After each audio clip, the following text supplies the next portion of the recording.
Hi everyone, Brindley here from your land partner, coming to you today, joined by Richard for our next instalment of 100 and 100, instalment number 30. So getting almost a third of the way through.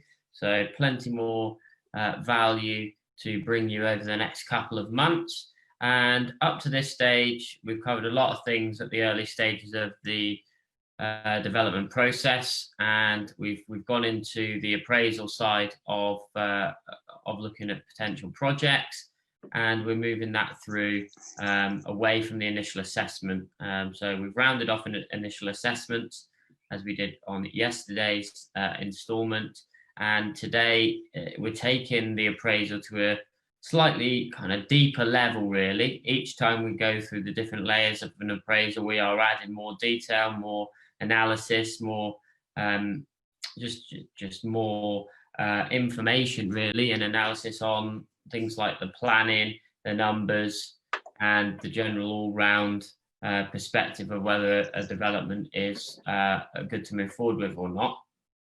And today we're moving into planning appraisal, planning assessments, and it's basically a deeper look into the planning potential and constraints. So at this stage, we're not looking to go full blown into spending thousands and thousands of pounds on expert advice and detailed drawings or anything like that in terms of investigating how many units we could get on a site and getting plans drawn up or anything like that. This is purely about assessment pre-offer. And anything pre-offer, we want to make sure that we've got a pretty good idea of what can or can't be built on a particular site. So at this stage, we're splitting this into a couple of sessions really before we move into further detail of the appraisal. And today is about constraints and potential. Now, we're fortunate enough within our own business that we've got a relatively good amount of expertise and experience within planning ourselves. So we don't necessarily have to go out to experts, planning consultants and the like to get a good level of understanding of planning at this stage. However, if you are new or don't necessarily have experience in planning, and you would feel much more confident putting forward offers if you've had experts look at it, then at this stage is probably where you're going to need some external input from a planning consultant. We take a site, we're looking for basically what we feel that we can build on it. We've done that to a degree, obviously, at this point to come up with some fairly high level numbers, but essentially what we're looking for is anything in terms of constraints that may affect maybe the type or size of development that we might be able to put on any particular piece of land. Richard's mainly the one within our own business that has the planning expertise, and he heads up the planning department, if you like, within our own operations. And his role really is to kind of oversee things like the planning assessments. And when I think regardless of whether you're working with an person in your internal team or an external expert, it's all about providing a good brief to them to be able to kind of hold them to account and understand what information that they are going to collate for you to assess. So I'm going to hand you over to Richard to look a little bit more in detail about constraints and potential. Yeah, thanks, Bryn. Yeah, just a word really on to add what Bryn's saying about support. I would say that this is another area where people get it badly wrong, where they don't invest enough time and money with the right level of support, the right level of guidance, and actually start working out what they think they can get on a site. So generally, we would always suggest that this is, as Bryn's already said, this is planning consultant territory. We tend to go more towards planning consultants. There are a number of other professionals that can offer some sort of advice and guidance on planning, notably some architects We tend to steer away from that unless they've actually got within their practice specific planning consultants or team. It's just there are too many stories to say, well, that's not really the right way to do it, at the risk of upsetting one or two architects that I know personally that will get upset, and they'll watch this just so they can get upset. But hey, there you go. So it's understanding what the restrictions are. So obviously we've got on-site restrictions, and I think Bryn might talk a little bit more about that. I'll talk more about restrictions that relate perhaps to local policy and stuff. And I know we'll do a session at some point on quite the planning system, but we're not going to dwell on too much of that because it's pretty heavy going, etc. And you don't necessarily need to know all the detail. We will just go into the basics, the bits that you need to know. Policy constraints, we've got national policy, but it's pretty sort of fluid, if you like. It's how the local planners, how they interpret it. And then it's also about how potentially the committee interpret it as well. And that must be a whole session on its own, I think, Brent, for committees. I think we've got to do a whole session on planning committees, or at least one anyway. So it's that policy. So what is the policy? I mean, so really, to get some local knowledge, you should be sort of investigating the local plan and associated documents. And there are numerous, and it varies to what planning authority you're in as what they're called, etc. But effectively, you're looking for local plan, which covers local policies, etc. That will give you a pretty good idea in planning terms of what you can and can't do. But of course, there's very few no's and very few yeses. In fact, there's none of either really. So this is where you need the guidance. Typically a local plan might have, 200-300 pages now, and they have supplements as well, which are different guides and different things. And, so there's all sorts of documents that you can get into now. You do not need to know all of it. You do not need to become a planning expert, to use Bryn's phrase. You need somebody that does understand it. Now, it's a fallacy to say that you need somebody local to do your planning. You do not, and in some cases, not always, but it is a disadvantage because we often got these local relationships between planning consultants, architects, and local planners, and also some of the committee members, etc., some of the councillors that will tell you they've got great relationship and etc. You don't need it. You just need to know how they process applications. So a lot of planning policy you can get from looking at planning applications that have gone through in your given area. So, have a look on the planning portal, which we've discussed before how to do that. Have a look on the planning portal, have a look at a couple of schemes, maybe something similar. It might be new build 10 houses, might be a conversion for 4 houses, might be bigger, might be smaller. Have a look and find a planning application that is perhaps similar to what you might be looking to do, and look at the documentation that there is there. So there'll possibly be a design statement, an access and design statement, possibly. There could be a planning statement. So again, there are different words, and we all get used to these words, but I can absolutely guarantee you they vary from area to area.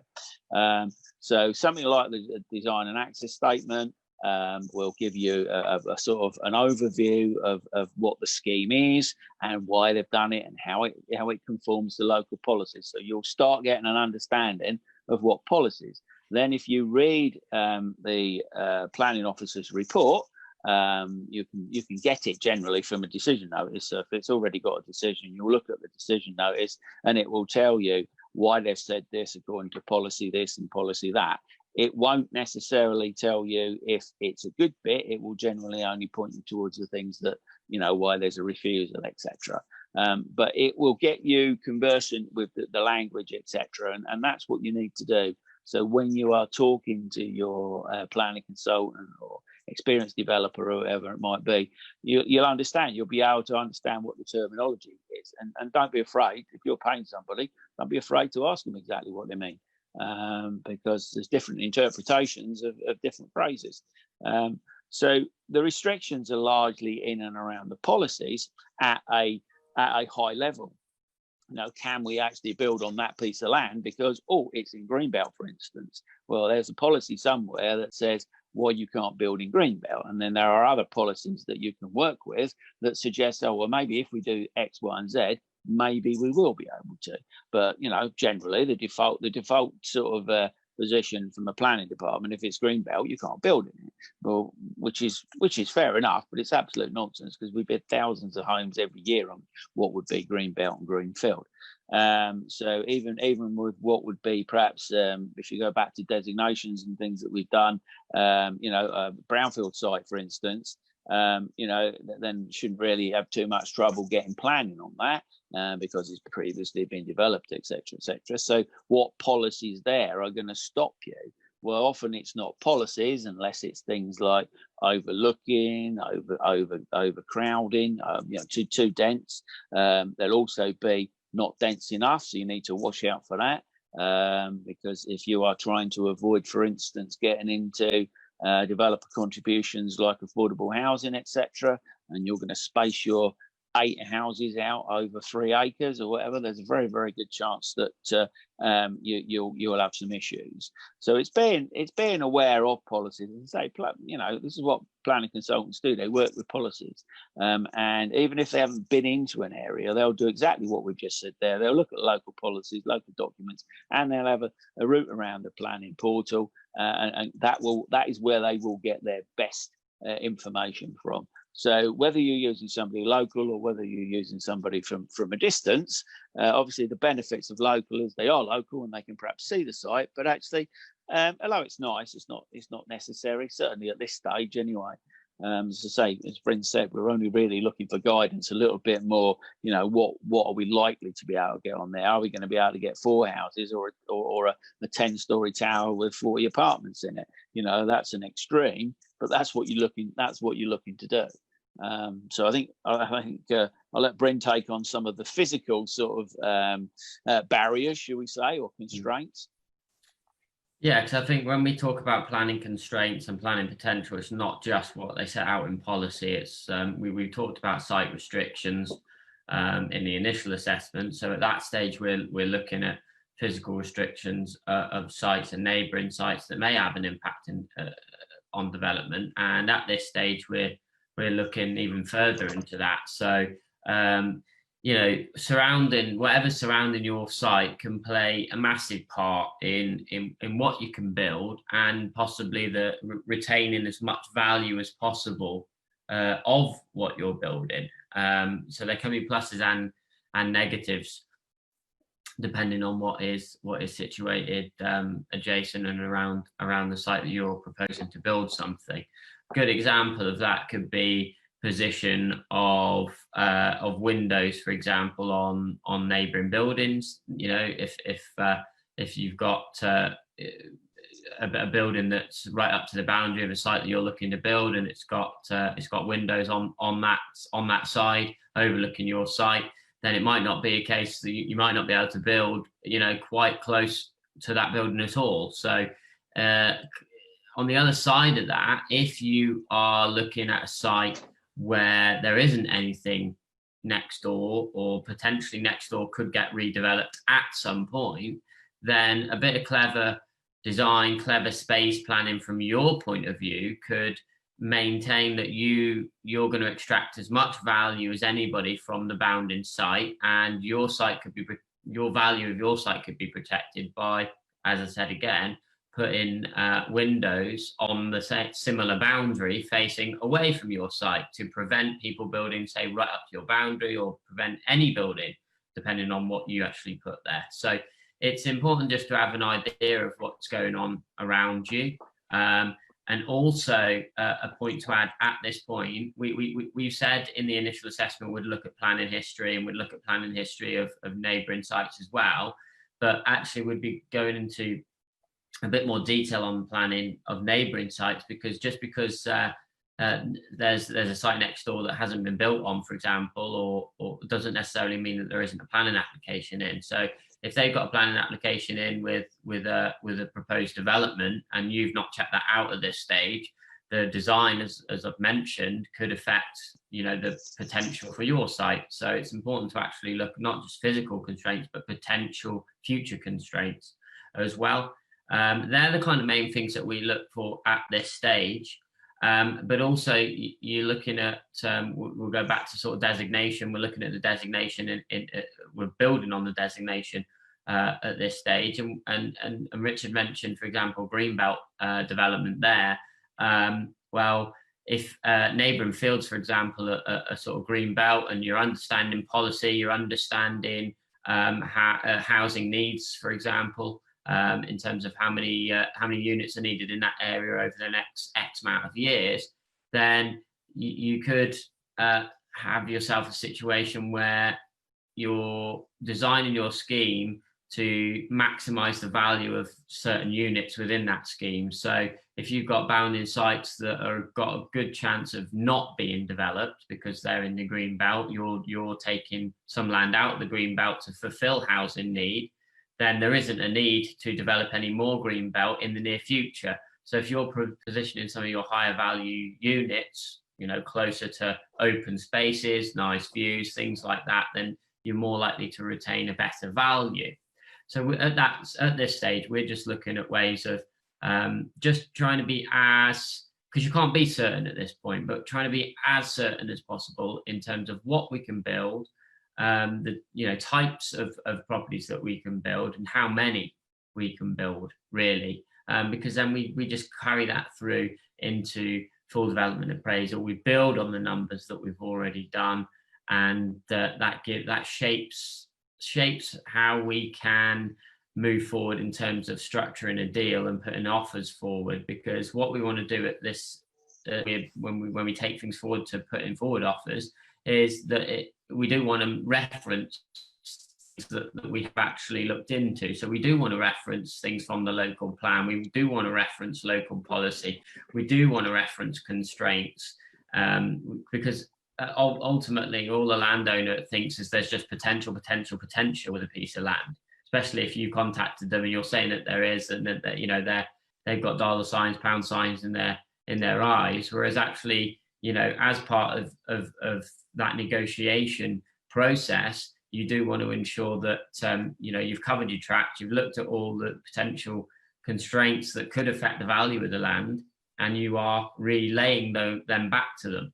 And that's a great way of kind of lowering expectation. You're not just saying this is a fantastic site, you're saying this is a fantastic site, provided X, Y, and Z, we can navigate successfully. Yeah, that's very true. I think another thing to mention is that we talked about planning consultants before, giving some of this guidance, but actually what you really want at this point is a little bit of design knowledge and a little bit of planning knowledge, because obviously and lots of planning consultants will give an opinion on how many, and then lots of architects who normally do most of the design will also give you an opinion on the planning policy. But at this stage, it should be sufficient to go with one or the other in many ways. But as we go further down this process, and an opportunity looks like it's stronger and stronger, and we're starting to put a deal structure together and offers and things like that, then we need to split that up, and we need specific design guidance, and we need specific planning guidance. And that is where, return to what I said before, that isn't that often that you will get the right amount of both from one person, if you like, or one party. Now, again, there are a few people out there that are very experienced and they've done it for years and they do know. So just be very, very mindful. So in respect of planning assessments, as Bryn's already said, we're fortunate we can do these and do them, day in, day out to a degree. But if you're going to get somebody else to do them, there's generally a cost.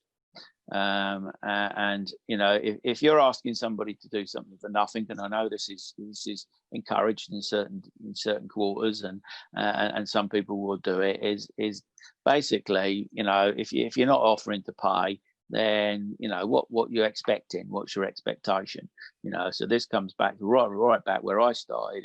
This is where people don't invest enough money, and Bryn does a whole thing about money mindset and risk and stuff like that, and this is where it is. I mean, we as Bryn's already said, we've got in-house stuff, but we also consult outside. So we'll have, he's recently had some schemes drawn up by one of the architects that we use, one of the practices that we use, and we'll use that. Could we have drawn that scheme? Yeah. Would we have come up with anything different? Maybe not. But what it is, it's another party looking at that same deal for us. So that gives us a bit more assurance, although, yes, we can probably do it. So there's a cost to that, but there's a cost to it if we're doing it as well. And the same with consultants. As Bryn said, I sort of head up in-house, but we also have somebody different who heads up overarching our planning, who we go to when we get to certain points, because we value their opinion, and they in fact do quite a bit of work for us on and off in different schemes. So planning assessment, how much we've seen people charge £1,000 for this, Bryn, haven't we? And out there on the circuit and all that sort of stuff. And actually, that's a bit rich. £1,000 for, can I build this and can't I build that? Because when you look at the conclusion, if you like, because that's there's a lot of cut and paste for the first 20 or 30 pages, and then there's a conclusion at the end. The cut and paste is generally from the local plan and the local policy, which we talked about earlier. You can read that stuff yourself. And it's the conclusion. And the conclusion will be, well, you might be able to build this, and you might not be able to build it. And that's pretty much every single time, because as Bryn said, there isn't much definitive at this point. So you don't really want to be investing hundreds and hundreds or into the thousands. And we've seen, I think there was one quick story where we saw something like £4,000 was invested in some drawings on a planning assessment, wasn't it? It was actually almost full blown drawings, architectural drawings, and it was a planning assessment, really. And the fact that they couldn't get permission should have been found out a lot earlier. But there was a bias there because the person carrying out the planning assessment was an architect, and whether it was right or whether it was wrong to take that, but they took £4,000 in fees on a site that ultimately they couldn't even get an access to. So the planning assessment was much more important. But we've also seen some very wishy-washy planning assessments that aren't really approaching the right amount of densities. They're talking about policy and loads of stuff, which was referring to earlier, loads of stuff about policy. And you might be able to get some townhouses, or you might be able to get a small block of flats. But does that take you further forward? So we invest money all the time, but we want value for our money. So planning assessment is, as most of us know, as in the development game, planning is everything. We get this bit right, we're okay. Get this bit wrong, and we're going to lose a lot of money potentially. So it's about investing not just the money, but investing the time in the right people and making sure that those right people and that right person for you, or that right practice for you, isn't the one that's necessarily most available and easiest available. So one of the quick sort of mini rants to a point of view is people, on social media and stuff, and they recommend people, and we see so many recommendations of people that they've never used. And they're clearly not used, but they've seen them on social media. So there's this brand built up. And I will also say there's some very, very good people on social media covering planning and design and architects and that. But I'll tell you what, there's some dodgy ones out there, guys. So be mindful. Just because you see them all over the place, it just doesn't mean to say that they're any good.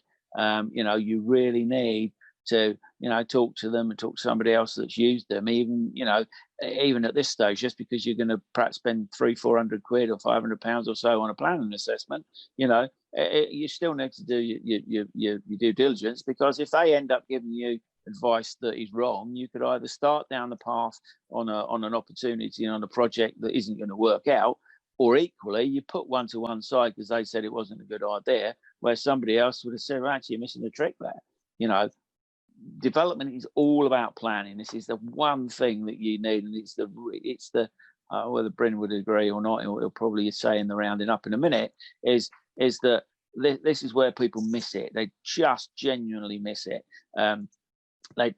because if you don't understand a bit about planning and how to engage people and how to brief people, that was mentioned earlier, you're just going to go from one opportunity to another opportunity and never move forward with any of them, because if you can't spot, and your team can't spot what is possible, then how are you ever going to do anything? But I think I could talk about this all day, and I'm probably not going to. So I think I'll hand it over to Bryn to round up and finish this video.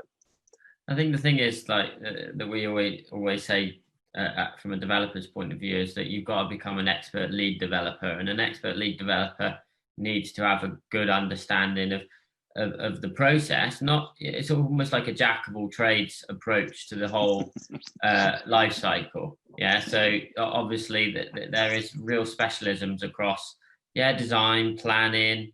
It takes a real specialist to raise finance and obviously understand how that works, contractors, etc.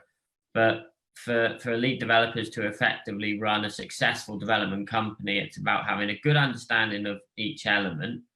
I remember an analogy of that was told, I forget who it was now, but I remember an analogy was told that you need to know where the light switch is to turn on the light bulb, not how the wiring is connected and what diameter of wiring is needed and what wattage bulb it is, and all the real finery information.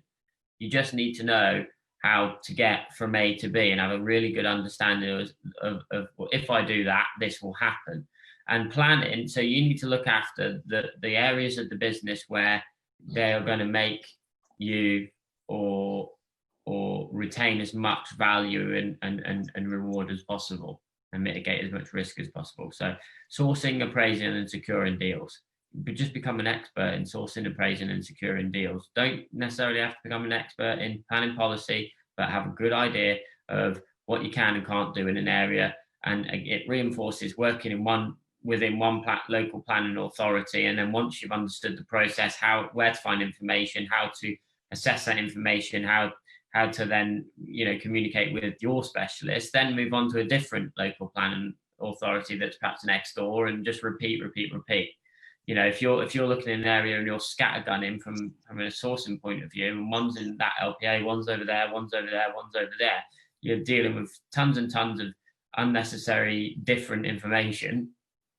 Whereas if you'd have just concentrated on one area and found loads of opportunities in that area, you're much more efficient in how you're working. So understand what you can and can't do, but this is the point where you really do need some good specialists around you. So I hope you found that useful. We are going to build on detail, obviously, from planning perspective later as we go through the development life cycle. So that's been Richard and Brinley, 100 and 100, and we'll see you again for the next instalment. Take care.